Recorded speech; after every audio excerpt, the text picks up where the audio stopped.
Hello everyone, welcome to this amazing platform of our channel Punish Our Competitive Examinations and I am Piyush। तो इस particular session में हम DFCCIL exam 2021 के लिए पढ़ने वाले हैं जो जनरल साइंस का पर्टिकुलर सेक्शन है और ये आपका टोटल 24 क्वेश्चंस का पूछा जाना है। One of the highest weightage है इसका। और अभी हम सेल को कवर करने लग रहे हैं। इससे पहले मैंने आपको केमिस्ट्री करा रखी है, कई सारी चीज़ें करा रखी हैं, प्रीवियस ईयर पेपर में भी कंप्लीट थ्योरी करा दी है, तो वो सब कर लेना। आज आपकी 28th क्लासेस से पहले अगर आपने 1 to 27 क्लासेस नहीं की हैं तो जा करके करके आओ, ठीक है। चलो शुरू करते हैं आज का सेशन और ये क्लास नंबर 28 है। अब देखो, इससे पहले मैंने आपको प्रोकैरियोटिक सेल्स क्या होती हैं, यूकैरियोटिक सेल्स क्या होती हैं, देन यूकैरियोटिक में सेल मेम्ब्रेन हो गया, सेल वॉल वगैरह थोड़ा सा देखा हमने, न्यूक्लियस को देखा, ठीक है। तो ये सब चीज़ें हम समझते हुए आगे बढ़े। माइटोकॉन्ड्रिया भी समझ लिया हमने, एंडोप्लाज्मिक रेटिकुलम देख लिया। देन यार अब कहानी आगे आ जाती है गोल्जी एपरेटस के ऊपर, ठीक है। कहाँ पर आ गए हैं हम? गोल्जी एपरेटस के ऊपर आ चुके हैं। अगर मैं आपको इसकी लोकेशन दिखाऊं तो ये देखो, ये अपना एक सेल होती है। इस सेल में आपको यहाँ पर ये न्यूक्लियस दिखा, ये वाला पार्ट हमने कंप्लीट कर लिया। फिर मैंने आपको बताया ये होता है आपका SER होता है, इसमें RER होता है। तो ये SER हो गया, ये देखो ये आपका स्मूथ दिख रहा है ना, तो ये स्मूथ आपका एंडोप्लाज्मिक रेटिकुलम हो गया। देन ये देखो ग्रैन्यूल्स हैं जहाँ पे, वो क्या हो जाएगा आपका? वो हो जाएगा रफ एंडोप्लाज्मिक रेटिकुलम। देखो यहाँ पे लिखा भी हुआ है। देन अगर हम इसके आगे और बढ़ते हैं, यहाँ पर देखो ये आपका माइटोकॉन्ड्रिया पड़ा रहता है, तो ये भी हमारा फिनिश हो गया। नाउ हम थोड़ा सा आगे बढ़े तो हमें दिखा अब यहाँ पर ये पीला पीला सा स्ट्रक्चर। तो ये जो येलो स्ट्रक्चर आप देख पा रहे हो, ये बेसिकली क्या है? अपना गोल्जी एपरेटस। अब आपको इसकी सेल में जो लोकेशन होती है ना, वो रफ एंडोप्लाज्मिक रेटिकुलम और स्मूथ एंडोप्लाज्मिक रेटिकुलम, इनके आसपास कहीं बीच में होती है, ठीक है। अभी मैं आपको बताऊंगा क्यों होती है, कैसे कैसे आपका ये क्या चीज़ें करता है, उसकी टेंशन नहीं लेनी। समझ में आ गया इसकी लोकेशन क्या है। अब हम इसी को थोड़ा सा आगे लेके चलते हैं, अपना इस गोल्जी एपरेटस को हम अलग से उठाते हैं, ठीक है। तो अब देखो ये है आपका गोल्जी एपरेटस। धीमे धीमे करके एक एक करके सारी बातें समझना यार, ठीक है। चलो अब थोड़ा सा ध्यान से मेरी बातों को सुनते जाना आप लोग, ठीक है। अब यहाँ पर अगर मैं बात करता हूँ गोल्जी एपरेटस की, तो इसको दो नामों से और जानते हैं हम। देखो, या तो इसको गोल्जी एपरेटस बोल दो, या फिर गोल्जी बॉडी भी बोलते हैं इसको, या फिर हम इसको क्या बोलते हैं? गोल्जी कॉम्प्लेक्स भी बोलते हैं, ठीक है। इसमें आपको डाउट होना नहीं चाहिए कि अगर आपको कहीं गोल्जी कॉम्प्लेक्स मिल जाए, बॉडी मिल जाए, एपरेटस मिल जाए, तीनों एक ही बात है, ठीक है। अब इस आप फिगर को देखो, ये बेसिकली आपका जो फिगर है ये है गोल्जी बॉडी का। एक एक करके समझाता हूँ क्या चीज़ें हैं क्या नहीं है, उसमें आपको लोड नहीं लेना ज़्यादा। अब देखो यार, यहाँ पे होता क्या है कि इसको फाउंड किसने किया? सबसे पहली बात होती है कि इसको डिस्कवर किसने किया, गोल्जी बॉडी को या फिर गोल्जी एपरेटस को। तो ये जो नाम दिया है ना गोल्जी, ये उस साइंटिस्ट के ही नाम पे दिया गया जिसने इसको क्या किया था? फाउंड किया था या फिर डिस्कवर किया था, जो थे कैमिलियो गोल्जी, ठीक है। क्या नाम था इनका? कैमिलियो गोल्जी था। और कौन से ईयर में इन्होंने इसको यहाँ पे डिस्कवर किया हुआ था? तो 1898 में जो है इसको डिस्कवर किया था। और इसको नर्व सेल्स में डिस्कवर किया गया था, ठीक है। किस में किया गया था? नर्व सेल्स में। नर्व सेल्स क्या होती हैं? अगर मैं इनकी हिंदी की बात करूं तो इसका मतलब होता है चेता कोश, ठीक है। क्या बोलते हैं इसको? चेता कोश बोलते हैं हिंदी में। तो जो चेता कोश था किसका? जो आपका बार्न आउल था, यानी कि जो उल्लू था। और किसकी यहाँ पे नर्व सेल देखी गई? जो आपका कैट थी, ठीक है। यानी कि बिल्ली और उल्लू की जो नर्व सेल्स थी ना, इनके अंदर यहाँ पर डिस्कवर किया कैमिलियो गोल्जी ने, किसको? गोल्जी एपरेटस को। क्योंकि जो गोल्जी एपरेटस होता है ना, वो आपका प्रोकैरियोटिक सेल्स में प्रेजेंट नहीं होता। किसमें नहीं होता? प्रोकैरियोटिक सेल्स में प्रेजेंट नहीं होता है। अब एक एक करके सारे पॉइंट आप नोट डाउन करते जाना। तो अगर ये प्रोकैरियोटिक सेल्स में नहीं होते हैं, इसका मतलब कहाँ पर होंगे? आपकी गोल्जी जो बॉडीज हैं, ये होंगे आपके यूकैरियोटिक सेल्स में। फिगर में अभी हम फिगर के ऊपर आएंगे, अभी चीज़ों को समझेंगे। क्या यार, यहाँ पे तो जगह ही नहीं है। वेट अ सेकेंड, देखो यहाँ पर मैं आपसे क्या बोल रहा हूँ कि आपके ये कहाँ पर होंगे? यूकैरियोट्स में होंगे, ठीक है। अब यूकैरियोट में मैंने आपको बताया है दो होते हैं, एक होता है एनिमल सेल और एक होता है आपका प्लांट सेल। तो एनिमल सेल में तो हम इसको क्या बोल देते हैं? गोल्जी एपरेटस को गोल्जी एपरेटस बोल देते हैं। और जब हम बात करते हैं ना प्लांट सेल की, तो प्लांट सेल में इनको एक नाम दिया गया है डिक्टोसोम का, ठीक है। क्या बोल देते हैं हम इसको? डिक्टोसोम्स बोल देते हैं। तो ये चीज ध्यान में रखना, अगर आपसे कभी क्वेश्चन पूछ ले कि जो आपका गोल्जी एपरेटस है वो प्लांट सेल्स में किस नाम से हम इसको जानते हैं, तो ये डिक्टोसोम के नाम से हम इसको जानते हैं। यहाँ पे एक्चुअली वाई और होगा, तो डिक्टोसोम के नाम से हम इसको जान रहे होते हैं। क्लियर है? ये वाली चीज समझ में आती है क्या? नाउ थोड़ा सा हम अगर फिगर के ऊपर चलते हैं, तो आप अगर यहाँ पे ध्यान से देखोगे तो यहाँ पर क्या था? मैंने आपको फिगर अभी दिखाया भी था। तो यहाँ पर क्या था, यहाँ पर आपका बढ़िया एंडोप्लाज्मिक रेटिकुलम है, इसके नीचे यहाँ पर कहीं न्यूक्लियस होगा। एक बार मैं आपको दिखा भी देता हूँ फिगर। देखो यहाँ पर क्या हो रहा है, बेसिकली ये आपका न्यूक्लियस है, यहाँ पे एंडोप्लाज्मिक रेटिकुलम है, फिर यहाँ पर ये आपका इस तरीके से गोल्जी एपरेटस बना हुआ है। नाउ इस फिगर का हम अगर थोड़ा सा बड़ा फॉर्म देखते हैं, यहाँ पर आप क्या देख पा रहे हो, ये आपका इस तरीके से बना है। अब ध्यान देना, यहाँ पर ये जो आपको छोटे छोटे दिख रहे हैं ना, ये जो हैं ये क्या कर रहे हैं, ये आपका प्रोटीन, मैंने आपको क्या बताया था, एंडोप्लाज्मिक रेटिकुलम में आपका जो आरईआर है वो क्या करता है, प्रोटीन को बनाता है और सिक्रिएट करता है। और आपका जो एसईआर है वो भी क्या करता है, लिपिड्स को बनाता है। फिर आपका कोलेस्ट्रॉल हो गया, और कुछ प्रोटीन आपका एसईआर बनाता है, थोड़े से, ठीक है, लेकिन सबसे ज्यादा प्रोटीन आपका आरईआर बनाता है, क्योंकि इसके पास में राइबोसोम होता है, अल्टीमेटली यही बनाएगा ज्यादा से ज्यादा, ठीक है। तो ये जब अपना यहाँ पे क्या कर लेते हैं, बना देते हैं लिपिड्स को और प्रोटीन्स को, या फिर आपके जो अपना ये कोलेस्ट्रॉल हो गया, तो इनको बना करके क्या करता है ना, जो आपका एंडोप्लाज्मिक रेटिकुलम है वो इन छोटे छोटे वेसिकल्स में उनको बना करके भेज देता है। अब इसने यहाँ पर इनको भेज दिया वैक्यूल्स को, या फिर ये जो अपनी यहाँ पे वेसिकल्स हैं, ये जाकर के किससे मिलेगी, यहाँ पर ये जाकर के मिल जाती है अपना, क्या दिया हुआ है, ये है गोल्जी एपरेटस। तो जैसे ही आपका ये वेसिकल्स में भर के यहाँ पे प्रोटीन आया, तो अब ये गोल्जी एपरेटस क्या करता है, गोल्जी एपरेटस का काम होता है, नोट डाउन करो इसको, इसका काम होता है पैकेजिंग, पैकेजिंग एंड प्रोसेसिंग। ठीक है, क्या करना भाई, पैकेज और प्रोसेस करना। किसका प्रोसेस करना, ऑफ प्रोटीन्स एंड लिपिड्स। ठीक है, क्या होता है, ऑफ प्रोटीन्स एंड लिपिड्स, यानी कि जो प्रोटीन और लिपिड है ना, उन्हीं की आपको प्रोसेसिंग और पैकेजिंग करनी है, वो काम करेगा आपका गोल्जी एपरेटस। इतनी सी बात क्लियर होती है क्या। अब यहाँ पर आप एक चीज ध्यान में रखना, कि यहाँ पे इसका आपको दो तरीके से दिख रहा होगा। यहाँ से देखो इसकी शेप कैसी है, ऐसी यहाँ से ये शेप होती जा रही है, फिर यहाँ से ऐसी हो रही है, फिर आगे ऐसी हो रही है, और फिर अगर आप पीछे जाकर के देखोगे तो पीछे जाकर के ये शेप ऐसी हो गई है। तो बेसिकली होता क्या है ना, यहाँ पर देखो, ये जो आप यहाँ पे साइड में देख पा रहे हो ना, इस तरीके से आपका ये जो फॉर्म हो रहा है, इसको हम क्या बोल देते हैं, देखो यहाँ से ये आपका इस तरीके से बनता जा रहा है, ऐसा बन गया। तो इनको हम क्या बोल देते हैं, सिस्टर्न बोल दिया जाता है। इनको क्या बोल दिया जाता है, सिस्टर्न। याद रखना, आपका जो गोल्जी एपरेटस में स्ट्रक्चर बनता है वो किसकी वजह से बनता है, सिस्टर्न की वजह से बनता है। ध्यान देते जाना, ठीक है ना, क्योंकि क्वेश्चंस जो है आपके यहीं से उठा उठा के एक एक चीज से बनेंगे।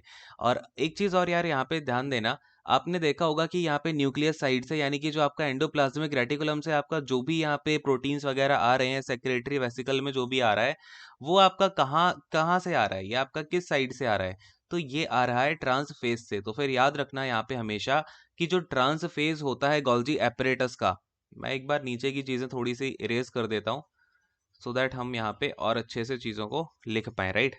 या आप बीच में पॉज कर करके थोड़ा सा लिख लिया करो, और स्क्रीनशॉट वगैरह ले लिया करो, क्योंकि इसमें फिगर की चीज़ें ज़्यादा हैं, ठीक है। तो यहाँ पर देखो, देखो यहाँ पर जब हम ट्रांस फेज की बात करते हैं ना, तो ट्रांस फेज का मतलब क्या होता है, यहाँ पे है मेरा एंडोप्लाज्मिक रेटिकुलम, ठीक है, ये बढ़िया एंडोप्लाज्मिक रेटिकुलम यहाँ पे बना हुआ है। अब यहाँ से इसने प्रोटीन को भेजा है सेक्रेटरी वेसिकल के थ्रू। तो यहाँ पर ये वाली जो साइड है ना इसकी गोल्जी एपरेटस की, इसको हमने क्या बोल दिया, ट्रांस साइड बोल दिया। समझना ध्यान से।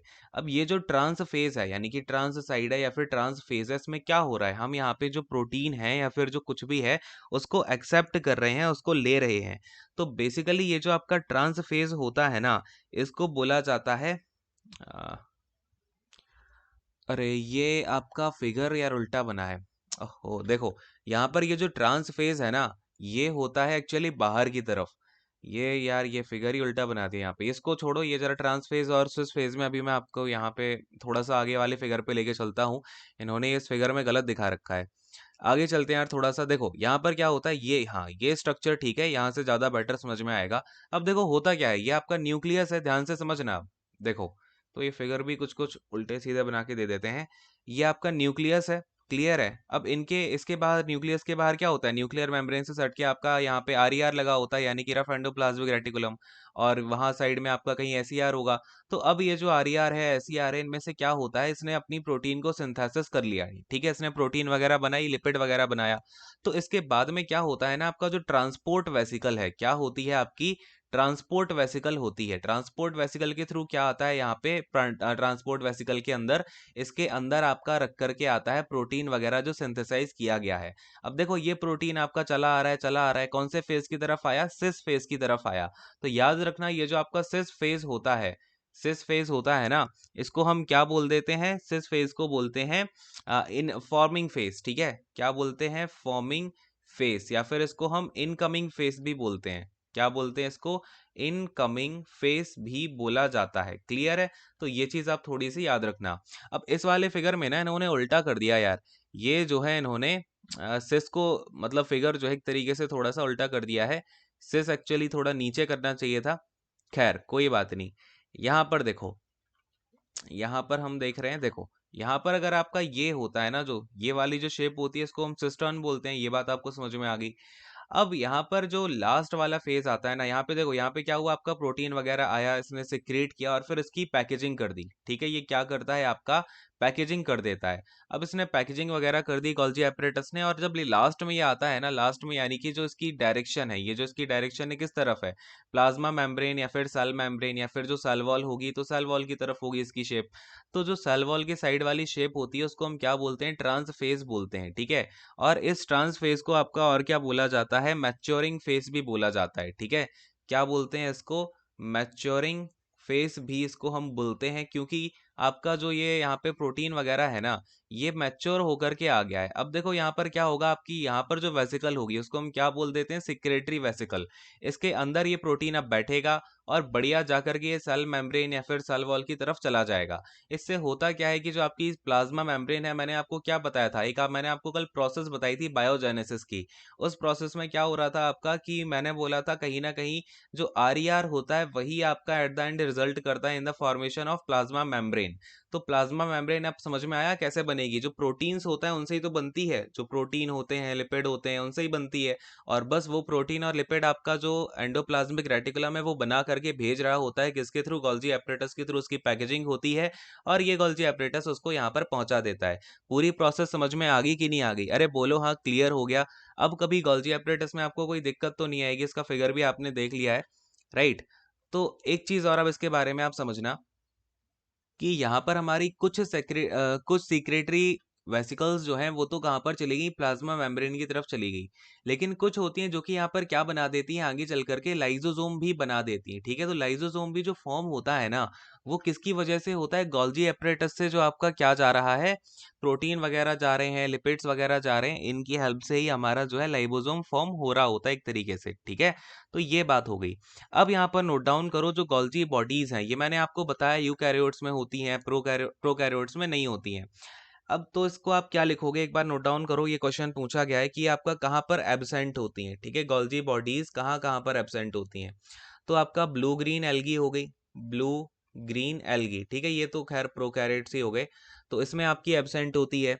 फिर आपका यहाँ पे मैच्योर स्पर्म्स हो गए, ठीक है, ध्यान देना, ये क्वेश्चन आपका पूछा जा सकता है, मैच्योर स्पर्म्स में जो है आपका ये एब्सेंट होता है क्या, तो ये गोल्जी बॉडीज, ठीक है, क्लियर हो गया।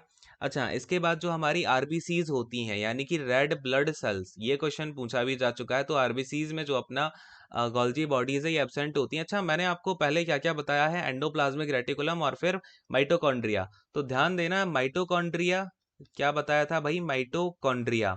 तो माइटोकॉन्ड्रिया एंड जो आपका एंडोप्लाज्मिक रेटिकुलम है ये दोनों भी आरबीसीज में एब्सेंट होते हैं, नोट डाउन कर लो। यहाँ पे स्टार मार्क करके इसको नोट डाउन करना, कि माइटोकॉन्ड्रिया और एंडोप्लाज्मिक रेटिकुलम ये दोनों ही आरबीसीज में क्या होते हैं, एब्सेंट होते हैं, यानी कि प्रेजेंट नहीं होते। क्लियर है, चलो यहाँ पर आपका ये खत्म हो गया गोल्जी एपरेटस की कहानी। और कहीं और हाँ, एक चीज और, ये जो गोल्जी एपरेटस होते हैं ना, ये कुछ शुगर्स भी फॉर्म कर रहे होते हैं, ठीक है। मैंने आपको ये तो बता दिया इनका काम क्या होता है, सिक्रेट करने का, पैकेजिंग करने का, ठीक है। एक काम इनका और होता है, ये भी आप एक बार नोट डाउन करो, क्या बनाते हैं ये, किसको फॉर्म कर रहे होते हैं, तो एक तो ग्लाइकोलिपिड हो गए, ग्लाइकोलिपिड्स ये एक काइंड ऑफ शुगर ही होती है, ग्लाइकोलिपिड हो गया, और आपका एक होता है स्फिंगोमाइलिन, ठीक है, क्या होता है, स्फिंगोमाइलिन। तो फिर इन दोनों को भी यहाँ पर ये सिंथेसाइज करता है, ठीक है, सिंथेसाइज करने का मतलब क्या होता है, बनाता है। तो एक बार नोट डाउन कर लो, क्या है ये दोनों, आपकी शुगर या फिर आपका कॉम्प्लेक्स शुगर बोल दो। तो आपका अगर कभी पूछ लिया जाए गोल्जी एपरेटस सिंथेसाइज क्या करता है, बनाता क्या है खुद से, तो ग्लाइकोलिपिड या फिर शुगर या फिर कॉम्प्लेक्स शुगर बना रहा होता है। और यहाँ पर पैकेज और आपका जो पैकेजिंग का काम होता है या फिर आपका जो उसमें प्रोसेसिंग का काम होता है, ये कौन सा करता है, प्रोटीन्स का। क्लियर है? तो ये चीज़ आप अच्छे से ध्यान में रखो। आई होप आपका गोल्जी एपरेटस सब पूरा क्लियर हो गया होगा। Now we are coming to the ribosomes. तो राइबोसोम में एक बार समझते हैं क्या होता है। वैसे राइबोसोम अब आपको क्लियर हो ही गया होगा कहाँ पे प्रेजेंट होते हैं, कहाँ पे नहीं होते हैं, मैंने आपको बताया भी है। तो देखो राइबोसोम होते हैं दो टाइप के, एक होता है 70S, एक होता है 80S। एक बार जरा सा चीज़ों को समझना, फिर अपना इस राइबोसोम को भी निपटा के साइड में करते हैं। तो आपका जो 70S वाला होता है ये कहाँ कहाँ पर प्रेजेंट होता है, तो प्रोकैरियोटिक सेल में प्रेजेंट होता है। पीसी का मतलब क्या हो गया यहाँ पे, प्रोकैरियोटिक सेल, नोट डाउन कर लेना इसको।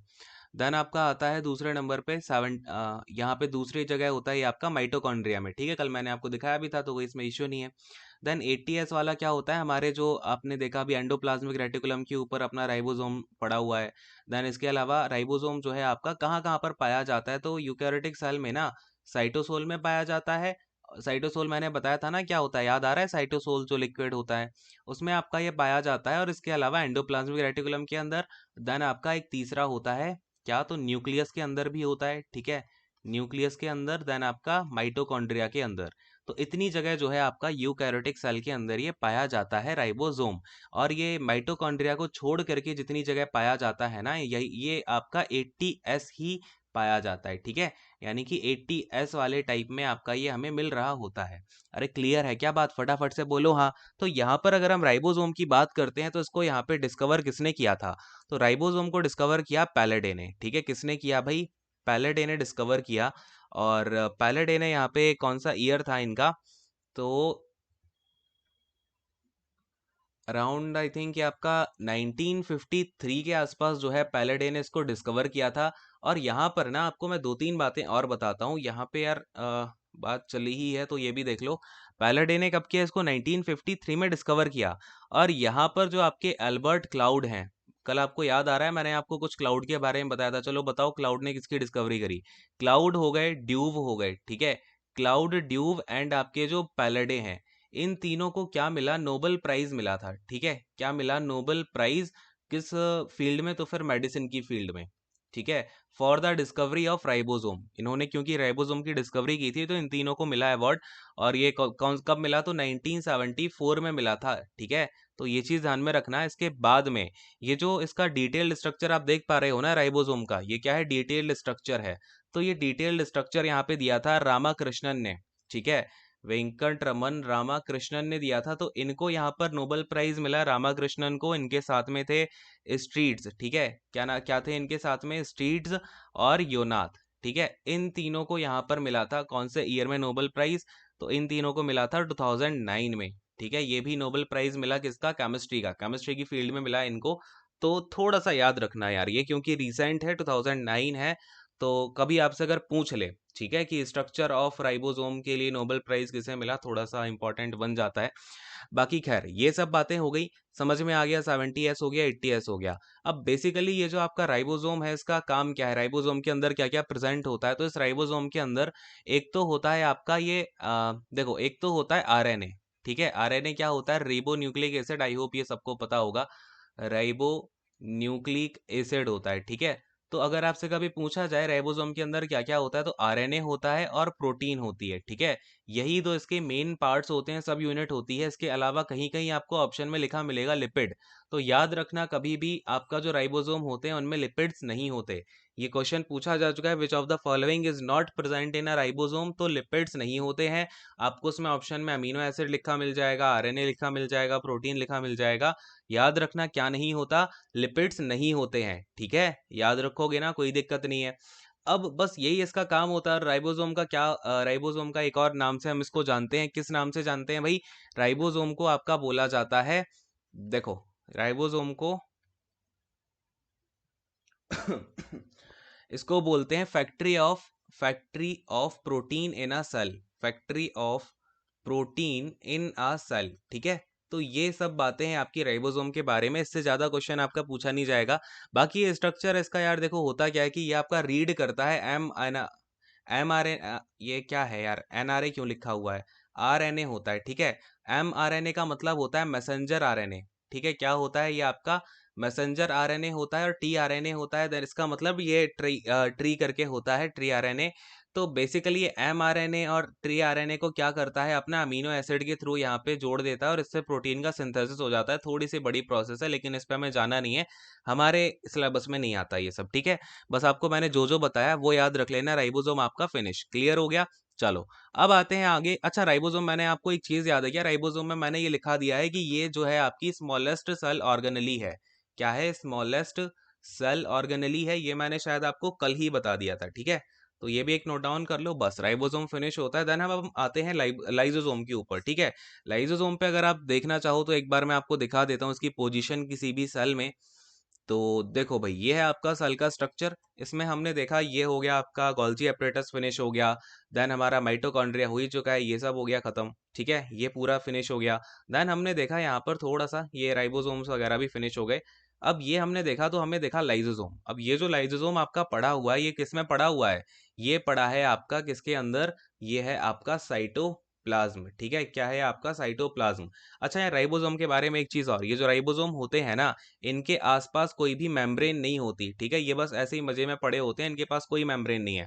फिगर में भी देखा, इनके पास कोई मेम्ब्रेन नहीं होती, ठीक है। बस ये ग्रेन्यूल्स होते हैं, कोई इनके पास में मेम्ब्रेन नहीं होती। क्या होते हैं ये आपके? बस ग्रेन्यूल होते हैं, क्लियर हुआ। चलो अब देख रहे हैं हम लाइजोसोम को। तो देखो, लाइजोसोम को हमने वहां से उठाया और थोड़ा सा जूम करके देखा तो हमें कैसा दिखा लाइजोसोम? ऐसा दिखा भाई। इसमें क्या क्या होता है? आपका मेम्ब्रेन प्रेजेंट होती है, ठीक है। याद रखना, राइबोसोम में मेम्ब्रेन प्रेजेंट नहीं होती है, ठीक है। चलो, इसमें क्या हुआ, पहले आपको एक मेम्ब्रेन दिखी, फिर इसके नीचे आ जाती है लिपिड की लेयर, ठीक है। क्या होता है इसके अंदर? लिपिड्स की लेयर होती है। और मैंने आपको क्या बताया, आपका जो गोल्जी एपरेटस होता है वो लिपिड्स वगैरह बना करके भेजता है, प्रोटीन वगैरह बना करके भेजता है। तो वो क्या कर देता है आपका, इधर उधर भेजता है, तो आपका उससे लाइजोसोम भी फॉर्म होते हैं और आपकी प्लाज्मा मेम्ब्रेन भी फॉर्म होती है। तो देख रहे हो यहाँ पे क्या है? Membrane transport protein. तो यहाँ पर आपके बेसिकली जो प्रोटीन वगैरह है, लिपिड वगैरह है, इसके पास भी आ जाते हैं, ठीक है। चलो अब इसको थोड़ा सा समझते हैं। और इसके अंदर जो आपका प्रेजेंट है ये होते हैं हाइड्रोलिटिक एंजाइम मिक्सचर। अब ये जो आपका एंजाइम प्रेजेंट है ना इसके अंदर, ये होते हैं एक प्रकार के डाइजेस्टिव एंजाइम्स, ठीक है। इनका काम क्या होता है? डाइजेस्ट करना। अब एक एक करके बात को समझते जाना थोड़ा सा ध्यान से। अब होता क्या है कि आपके लाइसोसोम के अंदर ये जो एंजाइम है ना, ये जो डाइजेस्टिव एंजाइम है, ये किससे बनता है? तो ये जो डाइजेस्टिव एंजाइम है ये बनता है रफ एंडोप्लाज्मिक रेटिकुलम से। हमेशा याद रखना, ये क्वेश्चन अगर आपसे कभी पूछा जाए, जो एंजाइम्स होते हैं लाइसोसोम के वो किससे बनते हैं, तो भाई आर से बनते हैं। अरे बोलो हाँ, क्लियर हो गया क्या? अब इनके अंदर ये जो एंजाइम्स हैं, इनको बेसिकली हम क्या बोल देते हैं? डाइजेस्टिव बैग्स बोल देते हैं, ठीक है। इनको हम क्या बोल देते हैं? Digestive bag. और इनका अब काम क्या होता है? ये क्या करते हैं ना, जैसे कि सपोज करो आपका कोई सेल है, अंदर सेल के अंदर क्या हुआ, कोई पुराना यहाँ पे मॉलिक्यूल हो गया, या फिर कोई ऐसा हो गया कि आपका सपोज करो कोई सेल की ऑर्गेनली है, ठीक है। क्या हुआ, कोई ऐसी सेल की ऑर्गेनली है, और जब मैं ऑर्गेनली वर्ड का यूज करता हूँ, इसका हिंदी में मतलब होता है कोशिकांग। और ये सारे ऑर्गेनलीज ही तो है, मैंने आपको बताया भी था पहले लेक्चर्स में कि सेल ऑर्गेनली क्या क्या होते हैं, ठीक है। बहुत अच्छे से मैंने आपको डिफाइन किया था। नाउ देखो, अब ऑर्गेनली में आपकी जो जो ऑर्गेनली ऐसी हो गई कि इनका फंक्शन कैसा होगा, पुअर फंक्शन हो गया, ठीक है। यानी कि ये फंक्शन प्रॉपरली नहीं कर पा रही हैं। या फिर कुछ ऑर्गेनली ऐसी हो गई जो कि कैसी क्या हो गया, वो ओल्ड हो गई हैं, पुरानी हो गई हैं। तो क्या होता है ना, ये जो आपका लाइसोसोम है, इनको यहाँ पर क्या कर लेता है? डाइजेस्ट कर लेता है, यानी कि इनको क्या कर लेता है? खा लेता है, ठीक है। इनको खा के पचा लेता है। इससे होता क्या है कि जो ऑर्गेनली अब आपकी नई वाली है, उसको जो न्यू ऑर्गेनली है अब वो काम कर पाए, पुरानी वाली अब आपकी सेल में रहेगी ही नहीं, वो तो डाइजेस्ट कर लेगा लाइसोसोम। तो वो आपका रास्ते से हट जाएगी और यहाँ पे जो न्यू आपका ऑर्गेनली फॉर्म हुई है वो अपना काम करना स्टार्ट कर देगी, ठीक है। तो लाइसोसोम का जो फंक्शन है वो बहुत ज्यादा जरूरी होता है किसी भी सेल के अंदर, क्लियर है। अब ये क्या करते हैं आपका, ये सेल अगर पुरानी हो गई, सपोज करो कोई ऑर्गेनली मर गई, उसका फंक्शन कोई खत्म हो गया, तो वो कचरा हो गया ना, अब उस कचरे को भी खाने का काम कौन कर रहा है? ये आपका जो लाइसोसोम है, ये एंजाइम इसके अंदर काम करने लग रहा है, ठीक है। तो इनको हम बेसिकली क्या बोलते हैं? इनको बोला जाता है स्कावेंजर्स भी बोला जाता है, ठीक है। इनके ना कई सारे नाम से लाइसोसोम के, आपने एक तो सुना होगा सुसाइडल बैग बोलते हैं, लेकिन इसके अलावा भी बहुत सारे नाम होते हैं, नोट डाउन करो। एक होता है आपका डेमोलिशन स्क्वाड, ठीक है। क्या बोलते हैं इनको? डेमोलिशन स्क्वाड ऑफ किसका भाई? सेल का, ठीक है। चलो फिर आपका आ जाता है डेमोलिशन स्क्वाड के नीचे स्कावेंजर्स हो गए, ठीक है। क्या बोलते हैं इनको? स्कावेंजर्स ऑफ सेल, ठीक है। स्कावेंजर्स ऑफ सेल्स, क्लियर है। फिर आपका एक टर्म यूज कर लेते हैं सेलुलर हाउस कीपर्स, ठीक है। क्या बोल देते हैं इसको? सेल्युलर हाउसकीपर्स भी इसको बोलते हैं। देन आपका एक हो जाता है क्या, इसके अलावा डिस्पोजल सिस्टम भी इसको बोल देते हैं। ठीक है, क्या होता है, डिस्पोजल सिस्टम भी इसको बोल देते हैं। अरे बोलो हाँ, क्लियर है क्या? चलो, अब होता क्या है ना यार कि जब ये ऐसे खाना वगैरह जब इसके अंदर पूरा स्टोर होता रहता है, जब सेल का स्ट्रक्चर जो होता है ना, उसका क्या हो जाता है, ब्रेक डाउन हो जाता है। ठीक है, सपोज करो यहाँ पे आपका सेल स्ट्रक्चर का ब्रेक डाउन हो गया, या फिर आपकी जो सेल है वो कैसी हो गई, डैमेज हो गई, तो लाइसोसोम क्या करेगा ना, ये फट जाएगा। लाइसोसोम क्या करता है, आपका ब्रेक हो जाता है या फिर आपका ये बर्स्ट हो जाता है, यानी कि फट जाता है एक तरीके से। और फटने के बाद क्या करता है ना, ये जो इसकी सेल्स होती हैं या फिर ये जो इसका जो सेल्स वगैरह हैं, ये उनको पूरा खा जाता है। ठीक है, फट जाता है and eat up the cells. तो सेल्स वगैरह जो है उनको खुद ही खा लेता है। क्लियर है? उनको एक तरीके से उनके उसके जो एंजाइम्स है ना, अब ये फट गया तो एंजाइम्स आपके पूरे फैल गए, तो ये फैलने से क्या होगा, आपका सेल को पूरा अब एंजाइम के इसके काम ही होता है डाइजेस्ट करना सबको। ठीक है, तो ये डाइजेस्ट करने लग जाता है, इसलिए इसको क्या बोलते हैं ना, सुसाइडल बैग्स भी बोलते हैं। क्या बोलते हैं इसको, क्या स्पेलिंग लिख दी मैंने, ये क्या बोलते हैं इसको, सुसाइडल बैग्स भी इसको बोला जाता है, या फिर आप इसको एटम बॉम्ब बोल दो। ठीक है, क्या बोलते हैं इसको, atom bomb of cell. Atom bomb क्यों, क्योंकि ये फट रहा है। सुसाइडल भी इसलिए बोलते हैं कि फट रहा है, खुद से फट जाता है और खुद को ही यहाँ पे ये डाइजेस्ट करना स्टार्ट कर देता है पूरी सेल को, तो इसको बोल देते हैं एटम बॉम्ब या फिर सुसाइडल बैग। अरे बोलो हाँ, क्लियर हो गया क्या, समझ में आया? तो इंट्रा सेलुलर डाइजेशन हो गया सेल्स का, या फिर एक्स्ट्रा सेलुलर डाइजेशन हो गया, ये भी कौन करता है, आपका लाइसोसोम ही कर रहा होता है। क्लियर है? तो ये चीज़ आपको अब समझ में आ गई होगी, इसमें कभी कोई दिक्कत नहीं आने की। क्लियर है? चलिए, अब अगर हम बात करते हैं यहाँ पे, वेट अ सेकेंड, तो ये जो है आपका यहाँ पे डिफेंस सिस्टम का भी काम करते हैं। ठीक है, जो डिफेंस सिस्टम होता है ना आपकी सेल वॉल का, या फिर आपकी बेसिकली सेल का, उसके डिफेंस सिस्टम का भी पार्ट होते हैं लाइसोसोम। ठीक है, कभी कभार ये क्वेश्चन पूछ लिया जाता है, लाइसोसोम पार्ट ऑफ द, या फिर आपका which of the following is a part of the defence system of a cell, तो उसमें आपको पता होना चाहिए भाई लाइसोसोम भी इसका पार्ट है। क्लियर है? तो ये सभी चीजें हो गई, और लाइसोसोम जो है ना आपका मोस्ट प्रोबेबली एनिमल सेल में ही पाया जाता है। प्लांट सेल में ये बहुत नेग्लिजिबल, प्लांट सेल में मतलब पाया ही नहीं जाता, ऐसा समझ लो। क्लियर है? तो प्लांट सेल में नहीं मिलता हमें, ये एनिमल सेल में ही ज्यादा से ज्यादा देखने को मिलता है, यूकैरियोट्स में। अरे बोलो हाँ, क्लियर हुआ क्या? दूसरी बात, अब ये जो आपका लाइसोसोम है, ये प्रोकैरियोटिक सेल्स में नहीं पाया जाता। ठीक है, कहाँ नहीं पाया जाता, प्रोकैरियोटिक सेल्स में नहीं पाया जाता है, ओनली यूकैरियोटिक में पाया जाता है। यूकैरियोटिक में भी एनिमल में सबसे ज्यादा पाया जाता है, प्लांट सेल में बहुत मुश्किल से, मतलब नेग्लिजिबल पाया जाता है। क्लियर है? तो ये चीजें हो गई, आपका लाइसोसोम फिनिश हो गया। अच्छा, लाइसोसोम का मैंने आपको डिस्कवरर का नाम बता दिया क्या? अच्छा, इसके यार फाउंडर का नाम तो नोट डाउन करो एटलीस्ट। ठीक है, इसकी यहाँ पे डिस्कवरी किसने की थी, लाइसोसोम की डिस्कवरी किसने की थी, तो ये की थी डे ड्यूव करके एक थे, मैंने आपको जो ऊपर नाम बताया ना, ड्यूव को यहाँ पे क्या मिला था, प्राइज मिला था, नोबेल प्राइज, है ना?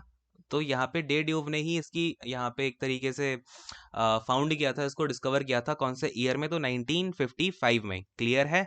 चलो, तो ये चीजें हो गई, और इनको ना लाइसोसोम को एक नाम से और जानते हैं, क्या नाम होता है वो, माइक्रोसोम। ठीक है, क्या बोलते हैं इसको भाई, माइक्रोसोम भी बोल रहे होते हैं, माइक्रोसोम। तो ये चीज भी ध्यान में रखना। बाकी मैंने आपको इसका एवेंजर हो गया, सुसाइड बैग हो गई, ये सब तो नाम लिखवा ही दिए हैं।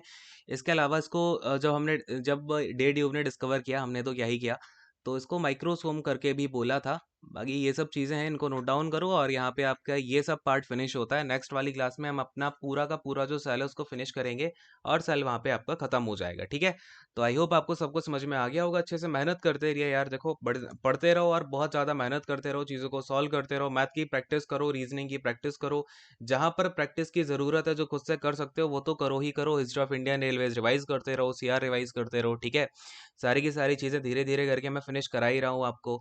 मैथ के भी कुछ प्रैक्टिस सेशंस करा दूंगा, बस थोड़ा सा वेट करो, थोड़ा सा पेशेंस रखा करो, जो जो करा दिया है वो तो एटलीस्ट आपके माइंड में होना चाहिए, याद रखो। मैं अगर कोई चीज़ करा देता हूँ, इसका मतलब मैं सोचता हूँ आपको वो हमेशा के लिए याद हो गया है। ठीक है, उसको इस तरीके से रिवाइज करते जाना है। ठीक है, चलो खैर यार, सेशन को एंड करते हैं। Thank you so much, God bless you all, take care and bye bye.